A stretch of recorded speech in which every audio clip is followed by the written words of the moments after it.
ওইস আজকের একটা update news. বর্তমান আইপিএল এর সিজন, ঘরে ঘরে আইপিএল চলছে, সবাই আইপিএল দিকে ভালো পায়।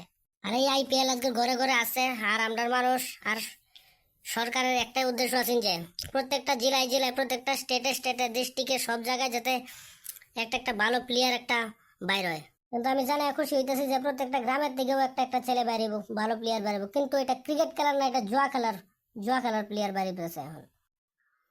আজকাল আইপিএল খেলাটা ছেলেরা যেরকম দেখে, মেয়েরাও কিন্তু এই এক সমানই দেখে, সবাই ভালো পায়।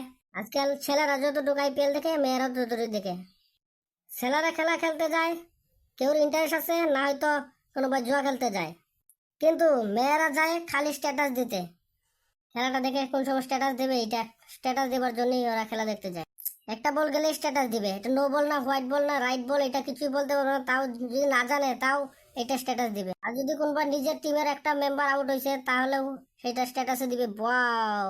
আইপিএল খেলাটা দেখলে আমার এরকম মনে হয় যে আমি আইপিএল দেখতাছি না অ্যাডভার্টাইজ দেখতাছি। একটা বল যাইতেই পারে না, আগেই হাইড এন্ড সিক বিস্কুট বেচবার লেগে কোনো ভাই আয় পড়ে।